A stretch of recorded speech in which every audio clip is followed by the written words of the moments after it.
New York Times, October 10th, 1982, by Walter Sullivan.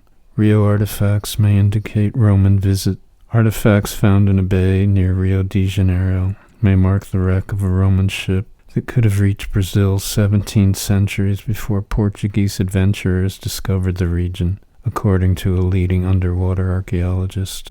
A large accumulation of amphoras, or tall jars, of the type carried by Roman ships in the 2nd century BC, has been found in Guanabara Bay, 15 miles from Rio de Janeiro, according to the archaeologist Robert Marx, who is a well-known hunter of sunken treasure. The Portuguese navigator Pedro Álvares Cabral is generally credited as having been the first European to reach Brazil in the year 1500.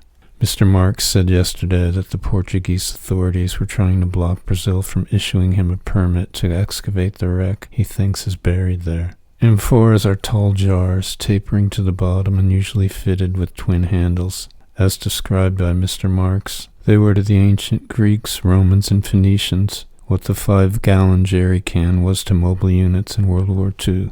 They were used to carry wine, oil, water, or grain on long voyages. Mr. Marx, the author of many books and articles on early exploration and underwater archaeology, believes the amphoras were carried to Brazil on a Roman ship that was blown off course. It may have anchored off Rio, then been driven by a storm onto the reef near where the amphoras now lie. To reach the harbor, he said, it had to be navigated, and therefore could not have been an unmanned derelict. According to Dr. Harold E. Edgerton of the Massachusetts Institute of Technology, a pioneer in underwater photography, has worked extensively with Mr. Marx. The amphoras are definitive, both as to the age in which they were used and the identity of the users. Reached by telephone, Dr. Edgerton said of Mr. Marx's qualifications, "For my money, he is as reliable as they come." Mr. Marx, interviewed by telephone at his hotel in Rio, said he suspected a hoax when he first heard of the amphoras, but was convinced a few days ago when he dived at the site and saw an area comparable to 3 tennis courts strewn with jars, most of them broken. He brought some to the surface and plans to have their age and origin authenticated by specialists. The amphoras could not have been planted there, he said. 4 intact amphoras and parts of at least 50 more are on the surface. Digging with his hands into the mud, he encountered some as much as 5 feet down. The jars are barnacle encrusted, and some long ago became enclosed in coral. Mr. Marx believes all coral in that area was killed by pollution 30 or 40 years ago. For years he has sought to prove that Europeans reached the Americas long before Columbus. Because of his well-known interest in this subject, he said yesterday, he was suspicious when informants sought him out to report the Brazilian finds. Fishermen have long reported snagging their nets on sunken jars in that area. They were assumed to be macumba jars, thrown into the sea with native offerings to appease the sea gods, but such jars are usually smaller than amphoras, Mr. Marx said. Divers in search of lobsters in the area, which is on the approach path to the Rio airport, brought up some jars as souvenirs. Last December, Mr. Marx saw one in a Brazilian's living room. 6 years ago, a diver named Jose Roberto Teixeira located the site and recovered 2 complete amphoras. It was he who led Mr. Marx to the site. Mr. Marx has formed a company with Mr. Teixeira to excavate the site, and if granted permission to do so, is offered to donate all finds to the Brazilian government. Mapping the site will be difficult because the water is so polluted that one can see only a few feet, if at all. Mr. Marx hopes with sonar or other devices to probe the mud, in which he believes some of the vessel's wood may be preserved. Recovery of weapons, tools, and other relics of Roman type would leave no doubt about the nature of the ship. If we only find amphoras, Mr. Marx added, then I'm in trouble.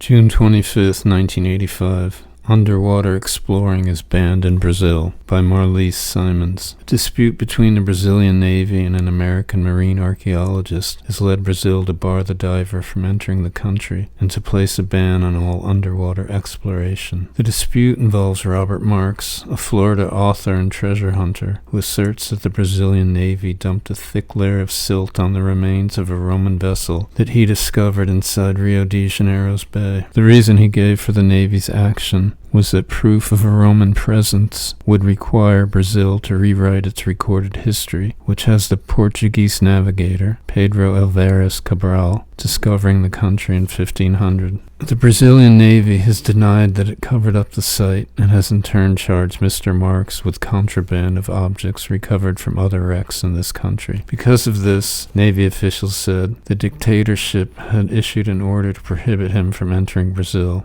To substantiate these charges, the Brazilian officials showed a catalog of an auction held in Amsterdam in 1983, in which they said gold coins, instruments, and artifacts removed from shipwrecks in Brazil were offered for sale on behalf of Mr. Marks and his associates. The officials said many of these objects had not been reported on the diver's inventory, contrary to an agreement with Mr. Marks. Several attempts to give Mr. Marks the opportunity to respond to these charges were unsuccessful. One phone call ended abruptly when Mr. Marks said, "Don't bother me," and then hung up. All other permits for underwater exploration and digging, prolific field in Brazil, have been cancelled as a result of the Marks controversy, and none will be issued until Congress passes new legislation. Although the decision was taken a year ago, it was not publicized and only became known as a result of new inquiries into the Marks case. The ban has affected a number of projects in Brazil's harbors and along its 4,600-mile coastline. Mainly foreign diving teams have discovered a panoply of gold and silver objects, but most of the sites, though known, remain unexplored. In Guanabara Bay of Rio de Janeiro, more than 100 English, French, and Portuguese wrecks lie unexplored, like the pages of an unread underwater history book. But few spots seem to have aroused as much interest and intrigue here as the remains of a ship that struck a reef some 15 miles inside Rio de Janeiro's bay. The story goes back to 1976 when lobster divers found potsherds studded with barnacles just off Governor's Island in the bay. Then a Brazilian diver brought up 2 complete jars with twin handles tapering at the bottom, the kind that ancient Mediterranean peoples widely use for storage and are known as amphoras. Brazilian experts disagree over the age of the jars, which have been turned over to the Navy and stored them in a warehouse. Mr. Marks, who has long sought to prove that other sailors reached the Americas well before Columbus, obtained permission to explore the site in late 1982. Diving at a depth of about 90 feet, he found the parts of perhaps 200 broken amphoras and several complete ones, he said in an earlier telephone interview. According to Elizabeth Will, a professor of classics and specialist in ancient Roman amphoras at the University of Massachusetts at Amherst, the jars are very similar to the ones produced at Caus, a Roman Empire colony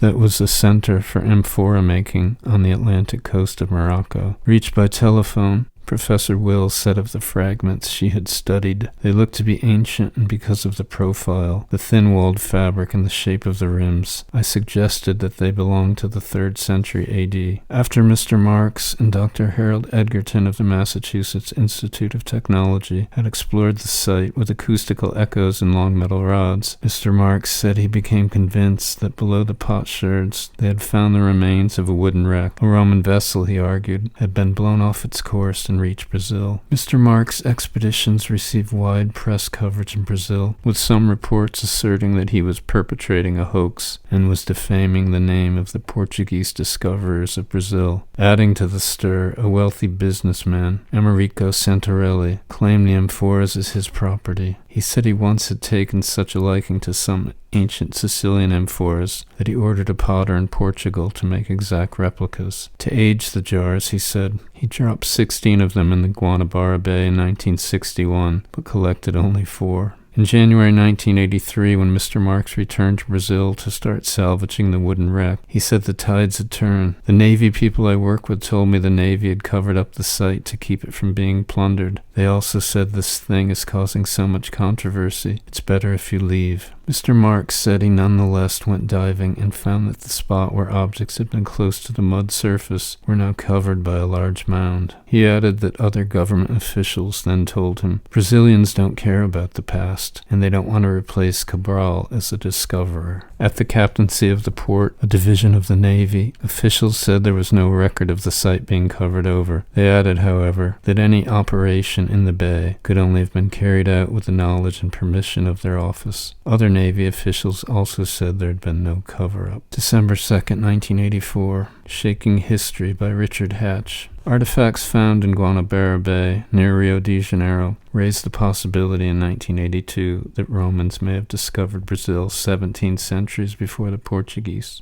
Robert Marks, a Florida diver, sought permission from Brazil to excavate an undersea site where amphoras, jars carried by Roman ships in the 2nd century BC, had been found. If he found the remains of a Roman ship, doubt would have been cast on historical accounts that credit Pedro Álvares Cabral, a Portuguese navigator, with first landing in Brazil in 1500. Using special sonar, Mr. Marks reports he and Dr. Harold E. Edgerton, an electrical engineer and professor emeritus at the Massachusetts Institute of Technology, searched for the Roman wreck, and we definitely found it. In 100 hours of diving at the site, Mr. Marks says, he found at least 200 broken amphoras in the mud and wooden remains underneath where we found all the amphoras, but he has not been able to do any excavating to bring evidence to the surface. In February 1983, 3 months after granting permission to excavate, the Brazilian Navy canceled the permit, Mr. Marks says. He attributes this to political problems. Some Brazilian newspapers, he says, charged we were defaming the name of Mr. Cabral. The Brazilian Navy, he reports, not only said I couldn't poke around, they got a dredge boat and covered the entire site with mud. Last week, Mr. Marks was in Spain, hoping to get in touch with the Navy Museum and the Institute of Culture. I'm trying to get the Spaniards on my side, he said in Cadiz, to convince the Brazilians that it would be in the best interest of everybody to find out the truth.